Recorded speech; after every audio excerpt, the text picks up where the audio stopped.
All right. Good morning, everybody. Thanks for joining us today. My name is David Alice. I'm the Vice President of Sales, Marketing, and Client Success here at the International Institute for Analytics. Welcome to today's webinar, Business Intelligence Maturity, the Foundation for Advanced Analytics.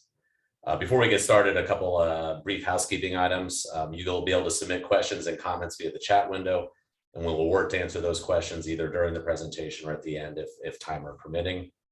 We'll also have a recorded version of this webinar and a copy of the BI Maturity Market Study that we'll be going over today that'll be sent out over the next couple of days at the conclusion of today's discussion. And with that in mind, let's jump in. I'm excited to introduce my co-presenters, Marius Moscovici, CEO and founder of Metric Insights. Marius, good morning. Good morning.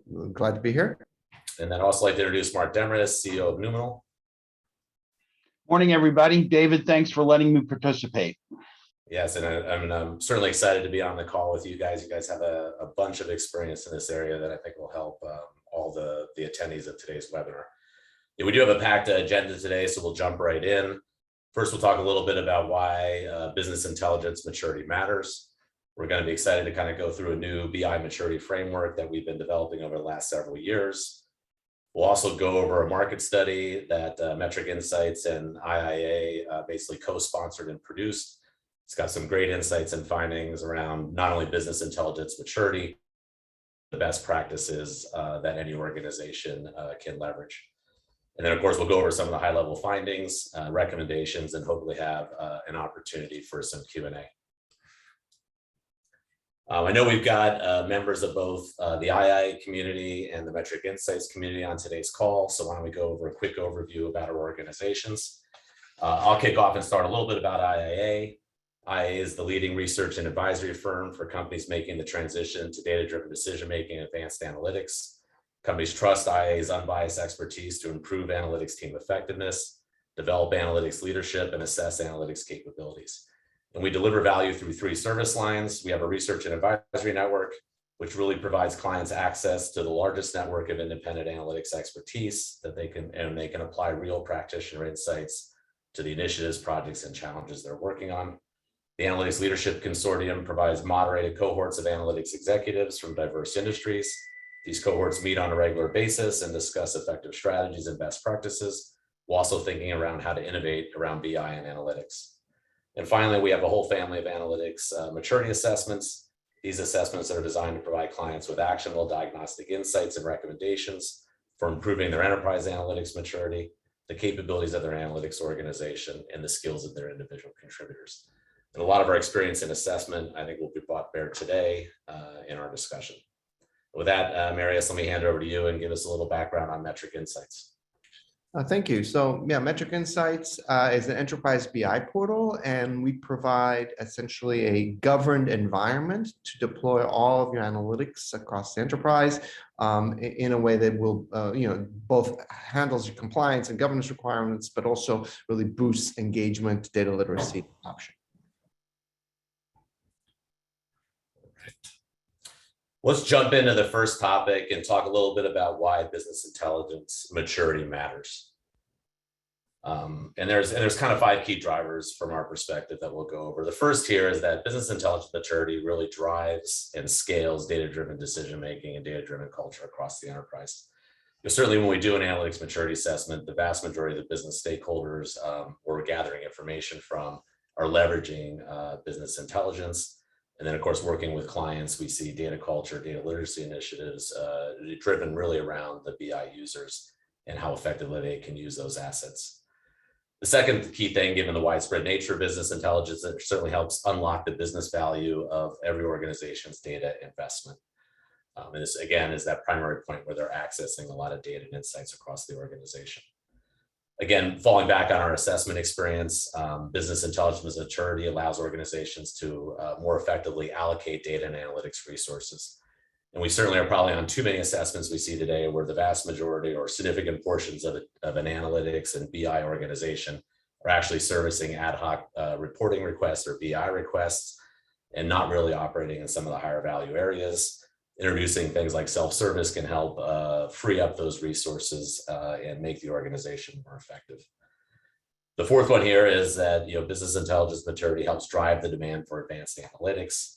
Certainly as organizations get more familiar with incorporating data in their decision process, it generates appetite and demand for more. And the last piece here, which we think is critically important, and again, we've seen this in multiple assessments, is that BI maturity builds the foundation for advanced analytics. The ability to deliver effective BI solutions forces organizations to resolve their data issues and builds a set of processes and behaviors that are readily applicable to the development of advanced analytics.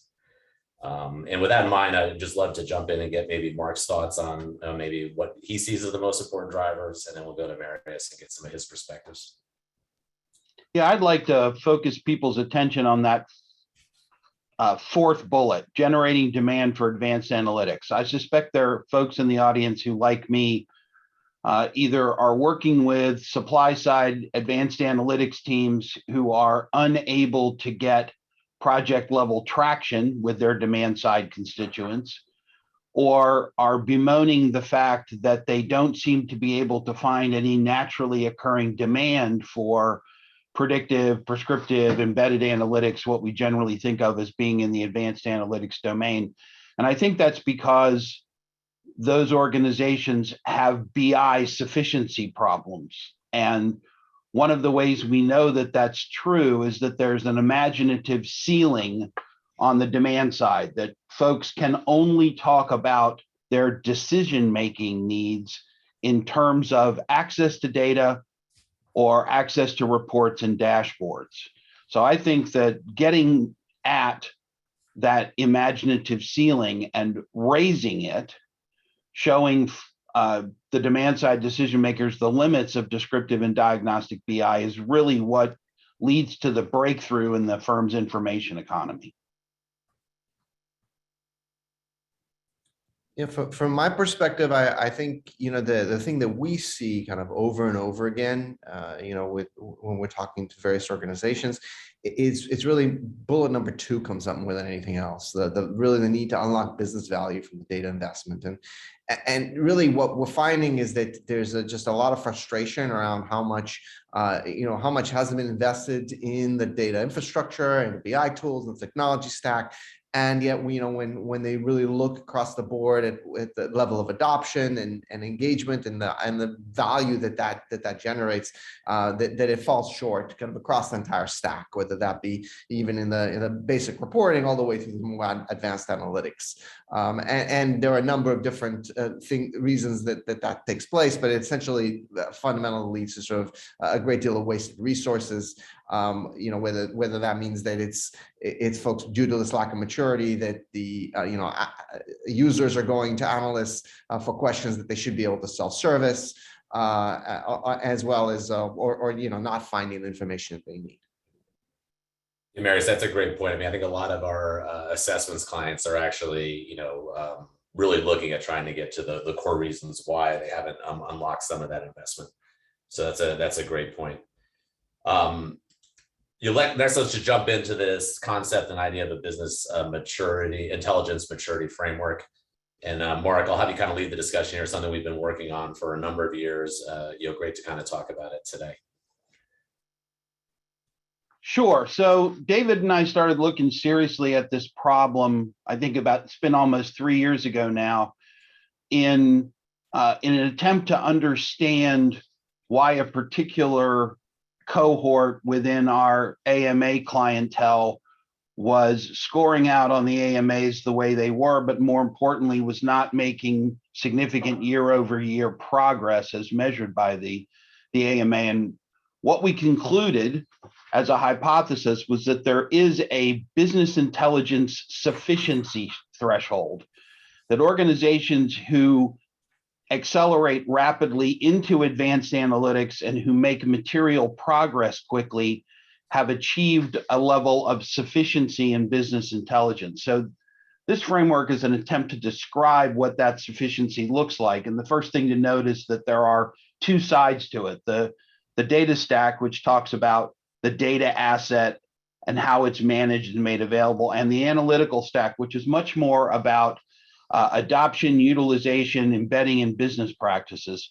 So if we just take the data stack from the bottom up, data availability is kind of the bedrock of BI and advanced analytics. And this part of the framework looks at the extent to which all relevant decision-making data is available to both traditional information consumers as well as more active BI asset users within the organization. But it's not the only part of that story, because available data is not necessarily accessible, as too many of us know to our disadvantage. The questions under data access really have to do with autonomy and simplicity of access to data by information consumers and decision makers, absence of procedural or technical impediments, access without having to resort to the tricky and complex informal networks that get data from one place to another within the organization. On top of access, there are questions about currency, whether or not the data is delivered in a time grain and a frequency level that's approaching near real-time coverage, but more importantly is aligned to decision maker requirements and looks much more like what happened yesterday, what happened the last hour, as opposed to what happened last week, last month, or last quarter. Scope looks at both the breadth of coverage of the data sets that are available and accessible and current, as well as the depth. Are we delivering primarily transaction level detail or primarily highly aggregated data sets? As many of you know, the aggregation that we practiced for a time in traditional business intelligence at the data set level often gets in the way of pursuing advanced analytics projects.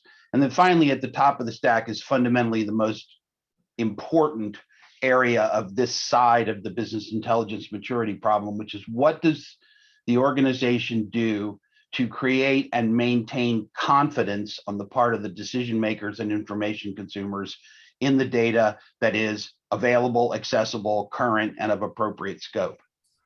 On the other side, the analytical stack side, we start at the bottom with analytical infrastructure. Are the business intelligence assets being delivered repeatably and repeatedly within a single technological framework and a single set of methods and practices? Or, as is too often the case, are they being delivered as semi-independent or independent projects, creating stovepipes from the source system all the way to the desktop? Above that,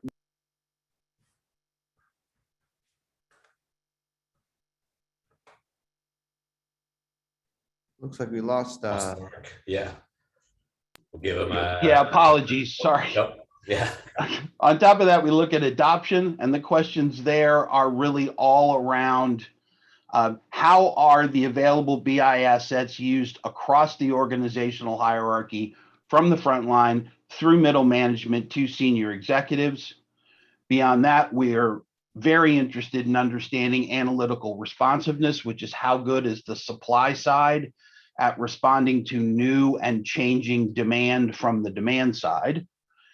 Beyond that is socialization. As we all know, decision-making in modern organizations is a gregarious activity. It involves multiple people, and a BI environment that provides explicit mechanisms for review, commentary, socialization, and promotion is a strong signal of organizations that are reaching the BI sufficiency threshold and are well positioned for advanced analytics.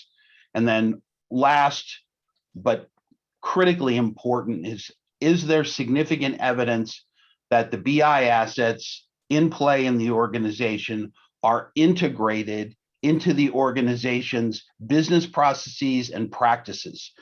Do they form the core of business performance reviews? Are they used regularly in agile team stand-ups? Are they part and parcel of strategic and operational planning processes? So that's the framework as a whole, and that's the model, IA's model, that informs the data set we're going to talk about today. Marius, I wondered if, just especially given the solution that you at Metric Insights have developed, any thoughts on this, maybe where you see challenges or where some of the big opportunities are? Yeah, I mean, I wouldn't, I would say it's even more broadly than our solution. I think that, this is a great framework, and I think that the challenges we see fairly broadly is that oftentimes there's a whole lot of investment in the data stack. We're seeing a significant amount of going into that. But then there's certainly underinvestment in the analytics stack that we're seeing. Amen. Amen. You agree with that? And I think in particular, it comes to that idea of the socialization, the integration, the thinking through beyond, it really goes beyond tools, right? It's beyond like, okay, I'm going to go and deploy a whole bunch of technologies out there. That it's really thinking through that strategy for how is it all going to integrate? How is it going to get socialized? How are you going to generate responsiveness and adoption? And I think that's the big opportunity we have to solve, across the industry. Awesome. And then there'll be in the market study we'll send out, there'll be more of a detailed overview on this framework, but certainly excited to put it in practice. One of the first things we really want to do as far as putting it into practice is let's go collect some data.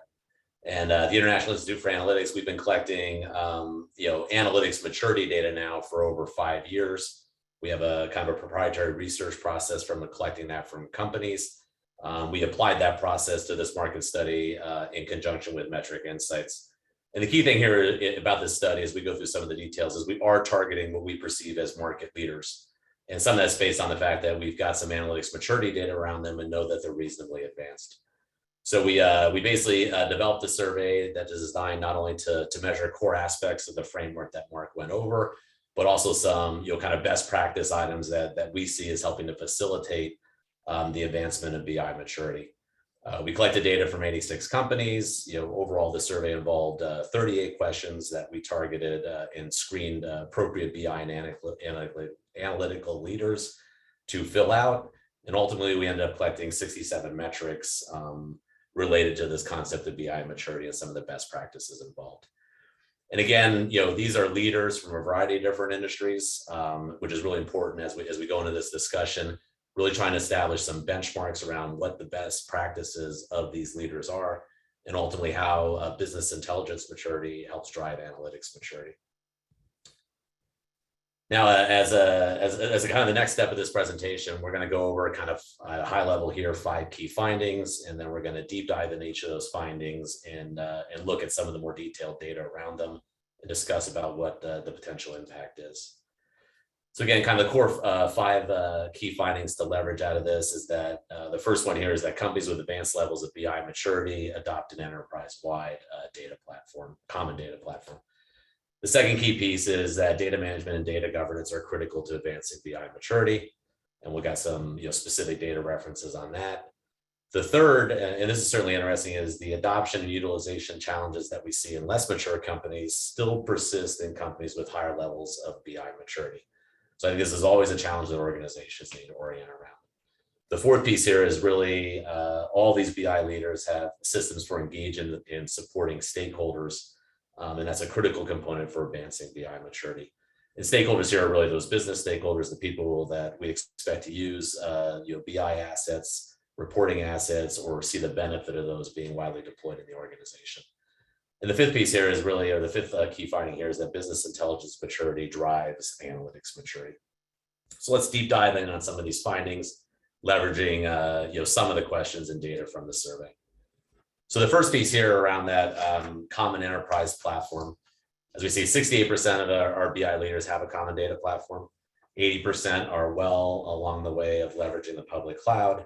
But interestingly enough, even though they have some of these advancements, only 42% of them report that they've successfully deployed self-service at scale. And with that in mind, Mark, maybe I want to get your thoughts on this, and then we'll jump to Marius and get some of his insights. Yeah, I think obviously the most interesting finding for me is the first finding, that BI programs, when they're well executed, create a common data platform that is then quickly and widely exploited when organizations make a transition to advanced analytics. But I think that last statistic is really indicative of something that most of us who've been in this industry for a while know in our heart, and that is that successfully deploying self-service is an extraordinarily difficult problem. And as Marius said earlier, this isn't about tools. This is about all those things on the analytics stack side of the problem that tend to get underfunded, underfocused, or just flat out ignored. So the fact that we have a market leader cohort with high AMA scores and high BIMA scores that are all still reporting complexities in their deployment of self-service is heartening, should be heartening for all of us who are not that far along. Yeah, I think that I agree with that completely. And I think, it's also remarkable if you think about self-service when at least when we look at sort of when customers we work with, and oftentimes that it's a very misunderstood area in the sense that if people will focus only one aspect of self-service or one community. Initially, they'll be thinking about, okay, how do I enable my analysts to be able to go and do the analytics? But they'll maybe neglect the broader user community, right? So they won't really think about what are the processes and tools and and capabilities that I need to enable in order to make self-service ubiquitous within the organization. And it's more than just publish this technology. It's all about metadata and data literacy and keeping an environment clean through a process so that you have the most relevant content that's available to people and not things that are obsolete or duplicative. So there's so much that goes into that. And I think that the problem is that the scope of that effort is so underestimated. And the problem is not well enough understood. That's really the reason why there's such a low percentage of success in that area, even among these fairly mature companies. Those are great points there. Let's jump in here to the second key finding. This idea that data management, data governance are critical for advancing BI maturity. And kind of the first interesting point here actually points to an opportunity, right? If you look through the companies again in our kind of BI leader market study, only 40% of them are reporting high levels of data accuracy. 37% report high levels of data availability, and 35% report high levels of data currency. So still some opportunities to improve here. Marius, I'd love to get kind of your thoughts on this piece and the opportunity that's still out there. Yeah, I think this speaks to kind of two things. Obviously, the opportunity you discussed to really still improve in these areas, even with these fairly advanced companies. But I think also it speaks to the fact that if you don't have high levels of data accuracy and data availability and data currency consistently, right, then I think it's incredibly important to have a governance in place such that the fact that is happening on any given day is well communicated out to users that might be affected. I think that one thing you don't want from a governance perspective is a situation where you've got a data accuracy because there's a pipelining issue totally out of your control. It occurs sporadically, but your users never know when it's actually happening, right? So that communication, that being able to let people know in advance of them looking at those analytics that there's a quality issue is just so important to address the fact that we're not there yet in terms of being 100% accurate 100% of the time. Mark, anything to chime in and add on that? I'll only make this observation. So at Noumenal, we preach to our clients that availability and accessibility are the key, that data accuracy often becomes a pretext for throttling availability or throttling access. And once upon a time, 100% of the data accurate 100% of the time was the objective. But I think we've now moved into a period of data governance in which the hallmark of data governance is explicitly characterized and advertised fitness for purpose. Yes, we still need to have one version of the truth for a ton of core metrics in the business, but lower grade data is not only desirable, but in some cases necessary for other activities, particularly advanced analytics, where the noise can be as interesting to a machine learning model being trained as the signal.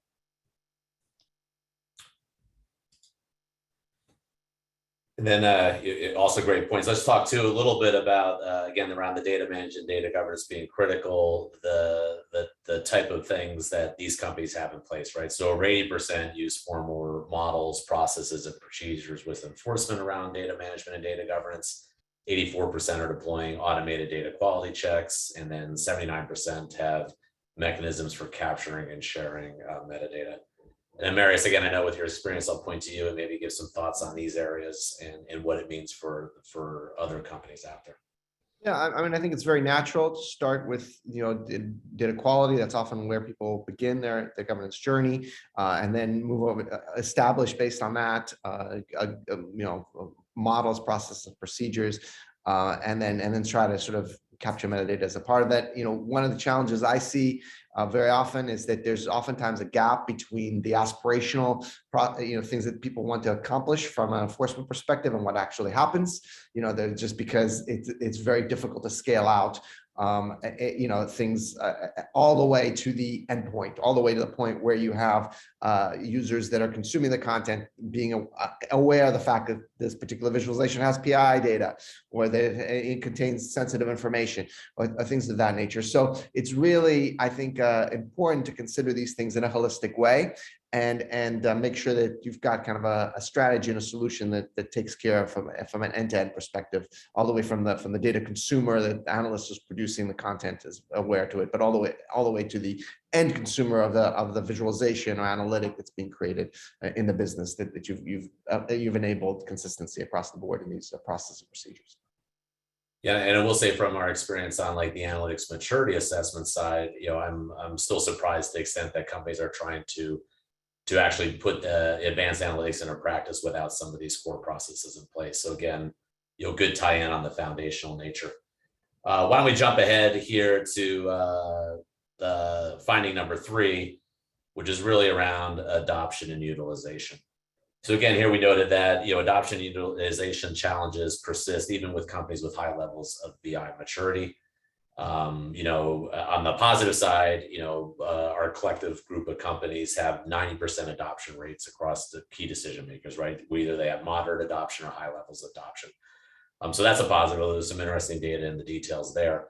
But when it comes to utilization, only 30%, and we look at the percentage of licenses used and the percentage of assets used over a 90-day period, only 30% report high BI license utilization, and only 26% report high BI asset utilization.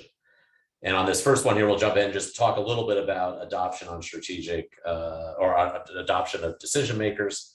You're looking at kind of the 3 levels in organization: strategic, operational, and tactical, and the percentage again in these BI leaders where they have widespread adoption and moderate adoption.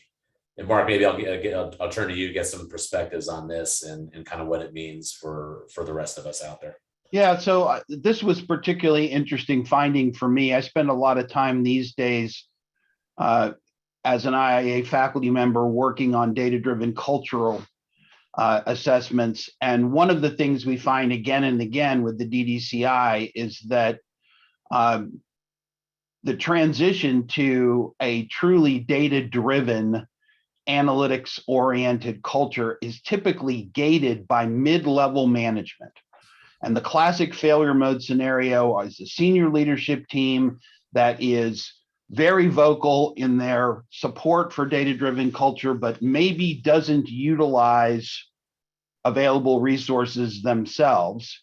We always see high levels of demand, belief, and engagement at the tactical level, and the tactical level reports again and again in the DDCI that their immediate supervisors and mid-level managers are sending them mixed messages about the importance of data-driven decision-making in the culture. And I think that data there is a very interesting indication about where the important pressure point is if you're seeking to accelerate your adoption.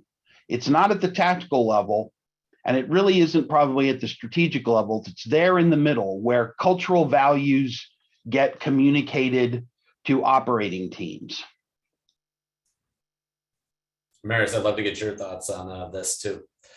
Yeah, I think David has some great points there, and I think the other things that we see as sort of challenges around sort of sustained adoption and engagement is that, many times organizations don't have the processes in place to make it a continuous effort. You think about generating high levels of engagement adoption. It's really like it's a gardening exercise, right? You're constantly weeding, constantly nurturing, constantly making things grow. But oftentimes the evaluation on, let's say, license utilization happens once a year when it's time to renew the BI tools, and you go and say, oh, here's what our utilization is. Okay, we have to justify the renewal for this technology.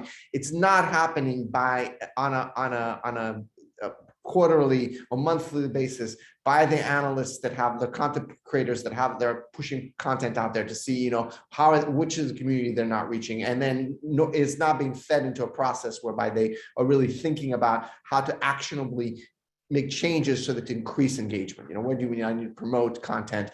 Where have I missed the mark in terms of analytics that are created? So I think that there's a lot of opportunities from a process perspective to make improvements in this area, and so it just very exciting in that respect. Sorry. All right, let's go again. It's still within the same finding. What percentage of your BI tool licenses or seats do you believe have been used over the last 90 days?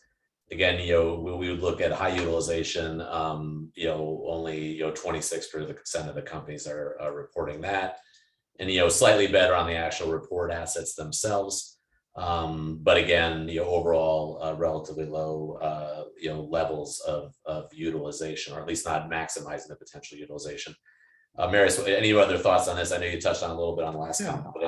I would say the one thing to think about here is that this is much more, at first glance, you might go, well, okay, there's a certain percentage of licensing that is going, that we're paying for that we don't really need. And obviously that's an inefficiency, and we need to address that.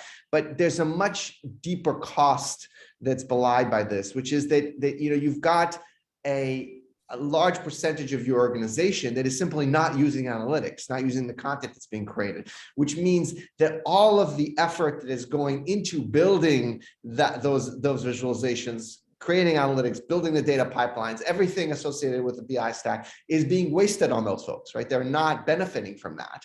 And that's a huge a cost that goes way beyond license savings. Is really about really fundamentally kind of a missing a huge opportunity to enable a part of the organization to use data and make smart decisions in a way that they're not doing today. Mark, any other thoughts to add? No, I think that's a great summary from Marius. All right, let's move on then to finding 4. Engaging stakeholders. So again, engaging and supporting stakeholders is critical for advancing BI maturity. I think one thing at least I was heartened to see in the study is that 100% of these companies, all 86 of them, have some measure of BI effectiveness. The second key thing here is that 80% of report a formal process for managing demand, right? So managing the type of projects that they're going to work on, what the sequence is, et cetera. And then 73% of them report high levels of leadership support. So Mark, maybe we'll start with you, and you do a lot of work in here about, how can, BI and analytics organizations, maximize the effectiveness of engaging on the demand side, the business stakeholder side. Right. I think we should understand stakeholders to be the demand side constituents. And I think this is all about learning how to manage and shape demand. That's the one thing that distinguishes all the top performers in the AMA data set, is that they have processes for doing that. They are deeply engaged in the life of the business, and they are using fairly sophisticated mechanisms to engage with, cultivate demand, and service that demand. So the fact that there's a high level of formal process for doing that doesn't surprise me in BI leadership. That's one of the key skills I would want organizations to develop on their way to BI sufficiency, because that will reduce or eliminate a classic failure pattern that we see in companies focused on advanced analytics, and that is that they are completely over provisioned on the supply side. They have tons of capability, but the demand for that capability is minuscule, and their ability to, if you like, force the supply side services onto demand side constituents who don't have naturally occurring demand is minimal. So no surprise here that good demand management developed during the BI sufficiency period makes for good advanced analytics. Marius, anything to add? The only thing I would add is that when you think about effectiveness, you should really want to think about along multiple dimensions. You want to be looking at both qualitative and quantitative measures. Obviously looking at things like to what extent are you getting quantitatively usage, things of that nature. That's very important. How much into a particular audience from an engagement perspective, but there's also the qualitative measures. To what extent are people finding insights they need? To what extent are visualizations easy to use? Take them through their user journey in a way that's compelling. So it's important to kind of combine both of those together to get a true effectiveness measure. And just really quickly, I see that there's a number of questions coming in. I think some of them are going to be answered in the next set of sections, but we'll certainly leave some time at the end to try to get to those too. But thank you for the interest. Let's move on to finding 5, which is really around BI maturity and how it drives analytics maturity. So as we mentioned in the study overview, we've done a lot of work in basically trying to characterize analytics maturity and then see how different companies in different industries perform. And here on this chart here are some industry segments where we have kind of the leadership position in analytics maturity on a 5-stage scale and where those lie. And what we did with some of the survey questions on the BI maturity side is just build a lightweight scoring model that had a similar kind of 5 stages of dimension, and then looked at where these industry segments align and score on the BI maturity framework. And here you can see, regardless of what the relative analytics maturity of these different segments are, they're all reporting reasonably high levels of BI maturity. And it did support, and from our perspective, that BI maturity is a core kind of foundational aspect of analytics maturity. But Mark, I'll turn to you and see if you have any thoughts to add in on this. I think this data set's particularly interesting to me because it is the AMA market leader data. We do have a very good handle on the level of maturity in advanced analytics, defined as predictive, prescriptive, and embedded analytics in these organizations. And now we see the first sort of quantification of where that sufficiency, BI sufficiency threshold might be. And that is somewhere in the vicinity of 3.92, which is the lowest BI maturity value in this particular data set.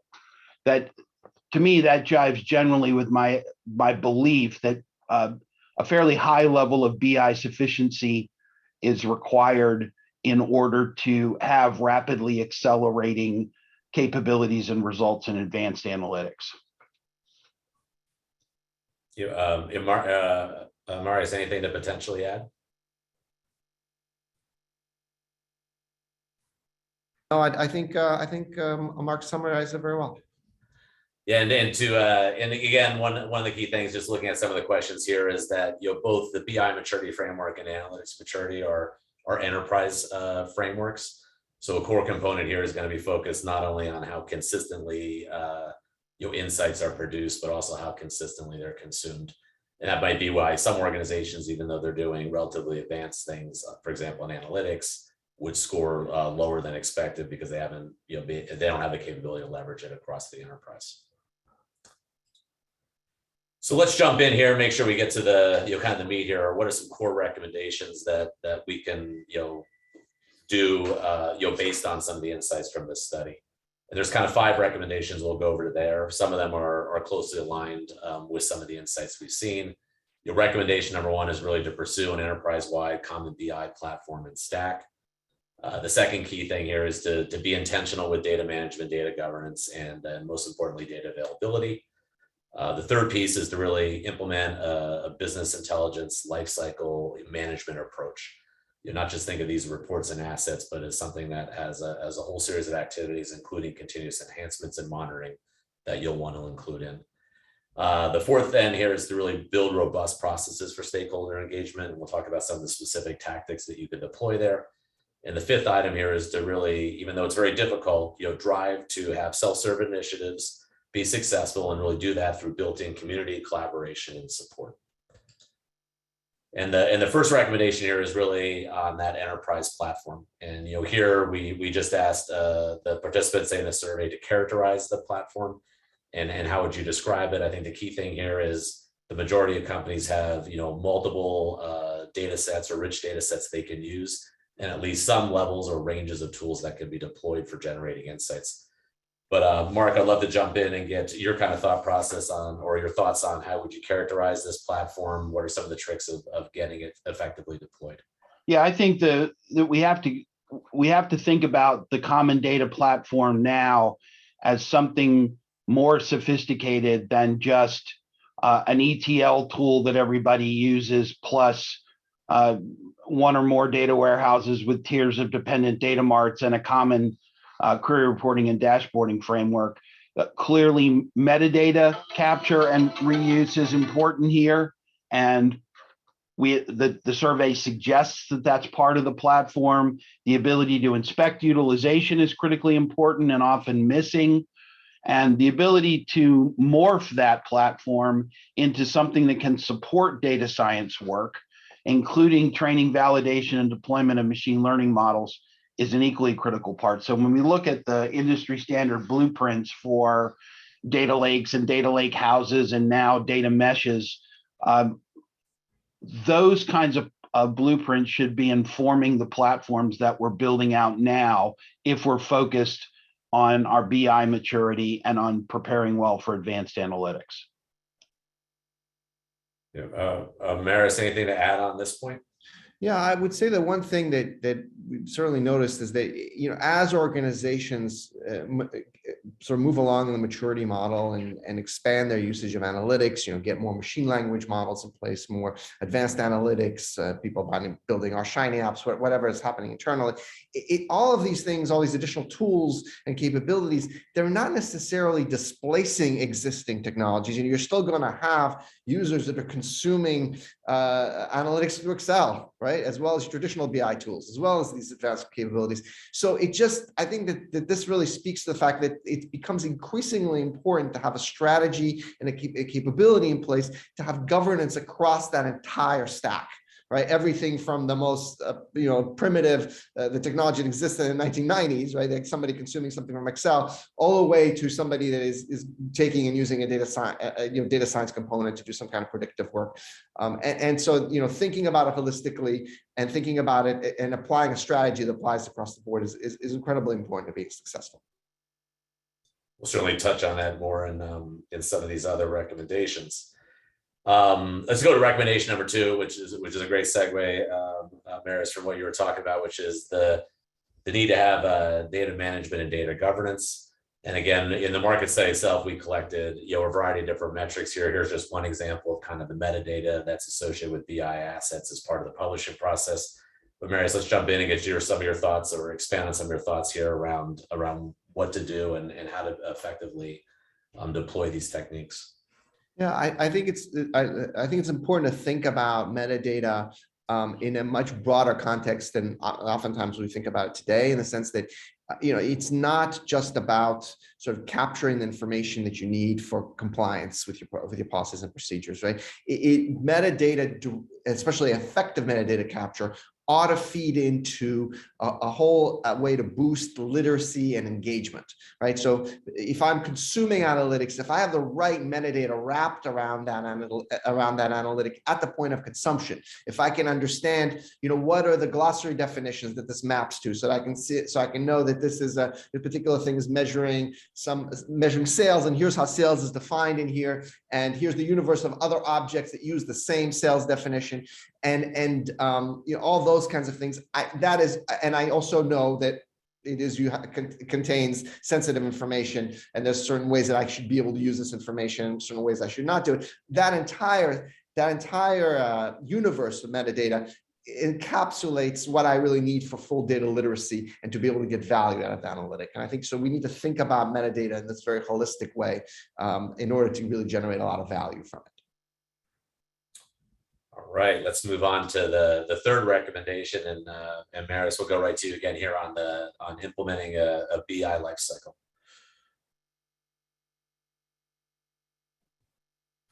Sorry about that. The technical. So this is really this visual speaks to the what I was talking about before, the ongoing process that's required to be able to manage assets. So what you don't want is the traditional model where assets continuously get published, and it becomes a fire and forget. That's very common.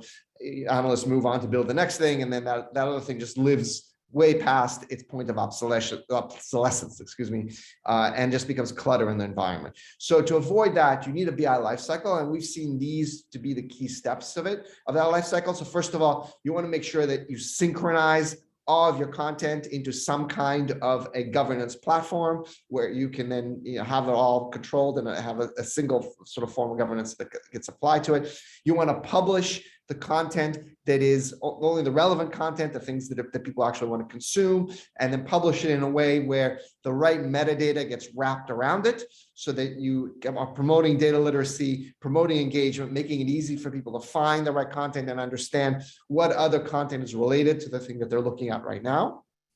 Once you've done that, you want to have an ongoing process for content publishers whereby they can monitor, monitor usage. So they can understand how successful were they in terms of generating demand for this particular thing that they just created. So having the tools to measure that, and then the processes to continuously evaluate that, as well as generate feedback from the constituents that are consuming that content. So having that qualitative feedback coming back, not just in a ad hoc when I remember to ask for it, but on a continuous basis, having feedback coming in that qualitatively tells you whether you're being successful or not and what adjustments need to be made. And then all of that feeding into an update process whereby you are continuously refreshing, you are performing attestation for metadata, for certification, and identifying that things are continue to be correct from a metadata perspective, that this content should still be certified.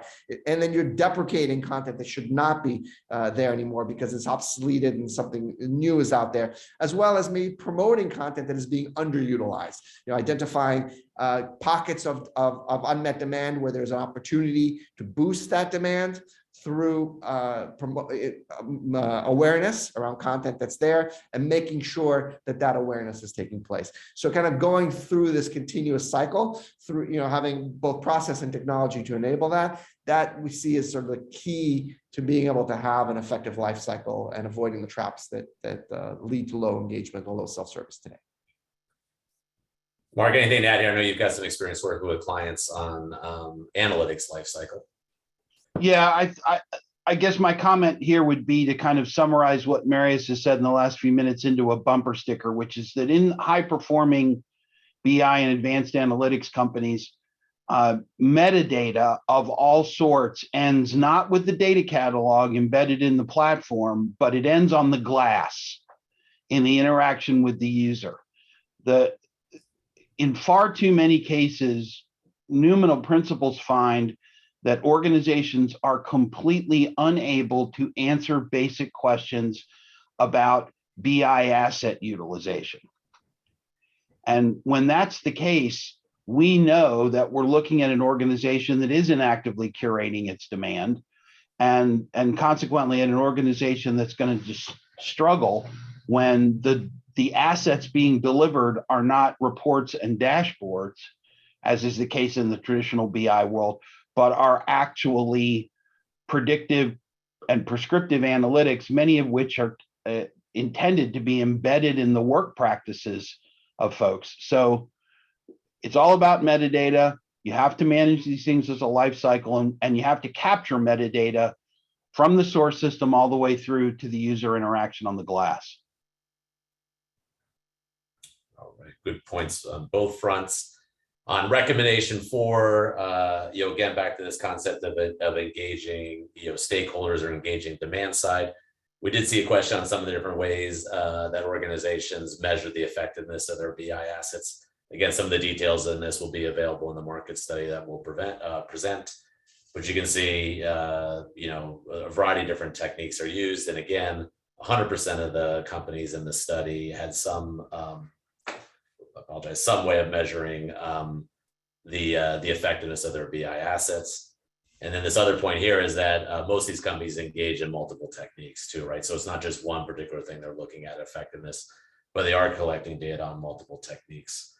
And Mark, again, maybe get some of your thoughts here on other ways or expand on these ways to look at demand management, and then we'll cut over to Marius to get some of his. Yeah, I think the single most important thing, and it was indicated on your prior slide, is actually capturing utilization data. Feedback is good and oftentimes is super insightful, but utilization data tells the tale. We have a couple of clients who actually factor utilization data into their backlog prioritization process. In other words, they service high demand, high utilization demand side constituencies sooner and more often than they service low utilization demand side constituents. They actually draw a link in the minds of BI users between utilization and getting their next needs met. And it's had a profoundly positive effect both on utilization and on requirements precision. Those organizations do not produce a big battery of reports and dashboards, only a small percentage of which get utilized. I think that's a really unique, interesting way to approach it, and it seems like a really great tool for people to take away. I think also, in general, it speaks to making a partnership in place between the information publishers and the consuming organization, and that so using the usage data that you've collected, whether that be which analytics are available to a particular part of the organization are actually being used, or what percentage of that organization is actually using that content, or as some of our customers do, getting NPS scores on individual dashboards. You can, in addition to qualitative feedback, understand how from an NPS perspective, what kind of score do they think? Using all that information and then engaging the business in a discussion to say, well, okay, we've prioritized all this development for you. Here's what we've done. Here's the results. Here's what's actually happening. And using those discussions as an opportunity for learnings and for feedback and for improvement. And I think those are sort of really practical things that organizations can use to not only get the measurements, but to do something with those measurements that's actionable, that actually moves the needle from a value perspective over time. Totally agree with that. Let's go ahead on to recommendation 5. Which is really, building out that community collaboration and support. I'll say, at least from my experience in participating in analytics maturity assessments, I've never really run across an organization where they've overbuilt in this area. So it's certainly one of the things that I'm a big believer in. And again, if you look at it, this question here just characterized around some of the methods that people are using. I do think, leveraging kind of this idea of either peer-to-peer networks or community of business intelligence users to help drive adoption and to help resolve issues is critically important. I'll just jump ahead to the next one here so we have some time for questions. And Marius, maybe I'll lead this discussion about some of the other tools and technologies that can be put in place to foster some of the benefits of having these things. Yeah, I think it's important just to have some kind of a solution in place, where however you want to implement it, but have a way for the community to share insights and to think about this from a perspective. There are different kinds of sharing that needs to take place. There's different kinds of sharing from this perspective of this expert commentary that oftentimes is something where an analyst is sharing their findings associated with analytic and what it means and interpretation and fostering data literacy that way. And then there is the ability to share within the community itself, but with feedback, discussion, the content consumer sharing insights with the content publisher or questions and things of that nature. So you want to really enable all of that, and you want to also bubble up those places where you need to have common definitions of terms and technology. Get all that stuff out of just your data governance tools or your wiki pages where where nobody's seeing them. Bring them up and enable them so that you can consume all that when you're looking at the analytic. I need to be able to look at a dashboard and understand, what are the key metrics that this is including, and what are the definitions of those metrics. And if I have that, then now all of a sudden I can really engage with that. I can collaborate around it. I can use it in a way that is impossible if I'm just looking at it and I really have no idea how those numbers are calculated or how it relates to other analytics that I'm using every. Good points, Mark. Any quick points to add on this, and we'll go to some questions. Now let's go to questions. Yeah. All right. Again, here just for reference summary of the key findings and key recommendations. I think first, and maybe this was a neglect on our part, and I would love to get both Mark's and Marius's perspective on this, but why not some basic definitions? How do you differentiate? I'll throw this one to Mark, maybe, BI versus analytics. Yeah, I think that the salient distinction is between business intelligence and advanced analytics. Yeah, we've inherited the business intelligence term from the 90s. It's a little bit sloppy. It's probably better if we talk about that BI as being descriptive and diagnostic analytics. Tends to be backward looking. Sometimes in the best cases, it is intended to get to root cause or to cause and effect relationships. But the transition point is clear when the focus of the analytics shifts to predicting future states, prescribing behaviors to either bring a future state into being or to avoid a future state, then we're talking about advanced analytics there. And we're talking about computationally intensive analytics as opposed to descriptive and diagnostic, which tend to be much less computationally intensive. And then I'll throw this one to Marius. Again, everyone, I think self-service is a general term that's thrown around to mean a lot of different things. But Marius, I'd love to get your perspective on maybe what self-service is and what does success look like. So I think, at a fundamental level, it looked from the consumer of the analytics perspective, the demand side, if you like. It looks like people being able to find the content that is needed for them to do their work. So, you can send out surveys to folks if you want that are starting within an organization, new to an organization, and to what extent are they able to find and locate the right analytics that they need to use without necessarily asking an analyst for it. And then from the analyst perspective, it's really all about what percentage of their time is being spent really doing sort of deep analysis, creating new assets for folks, and what percentage is being spent sort of servicing mundane questions around what's going on in the business that users should be able to answer on their own if they were able to connect with the right analytic that's already out there, right? So you can measure both aspects of that and get a pretty good idea of how you're performing from a self-service perspective. There was another question here about why is there such a difference between the levels of BI and analytics maturity. I think this goes back to the finding 5, in that BI maturity would be highly dependent on analytics maturity. Mark, you want to take a crack at that? Yeah, I guess what I would say is that we see in the data in the market leader cohort uniformly high levels of BI maturity on the one hand, and widely variant levels of analytics maturity on the other. I would argue that data shows us that many of the market leader cohort are actually beyond BI sufficiency, which is somewhere in that data set in the sort of 3.9 score range, and are widely variant in their advanced analytics scores because of all the things that you would expect.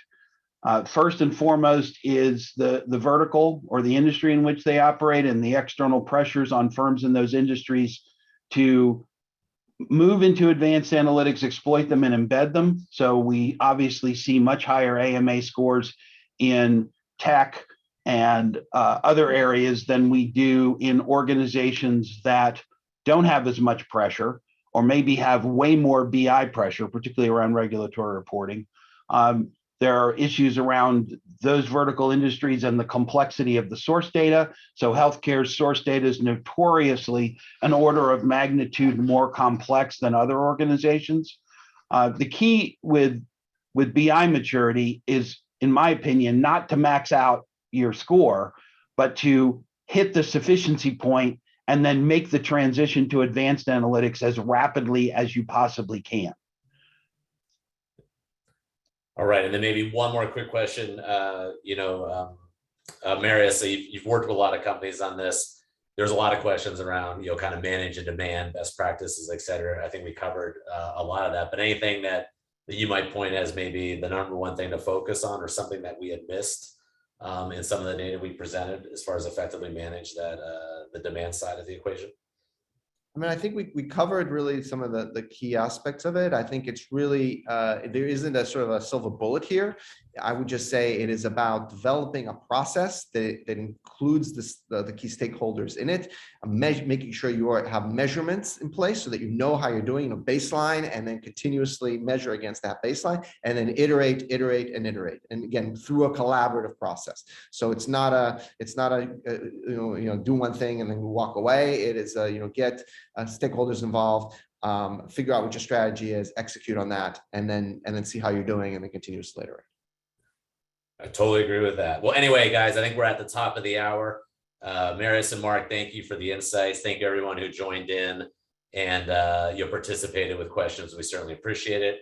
Again, we're going to be sending a copy of the webinar, a copy of the market study. There were some questions about the slide deck, and we can certainly make that available. And just want to remind everybody to stay tuned to our social channels or our normal distribution, et cetera, for more great content like we presented today. And again, it's great to partner again with Metric Insights. I think it's the 5th time we worked together. Work on this market study has been great, and I think it's going to provide a lot of insights for both communities. So thank you, Marius, to your team. Marc, thanks for your contribution, and thank you everybody that participated. Thank you so much, David. Take care, everyone. Have a great day.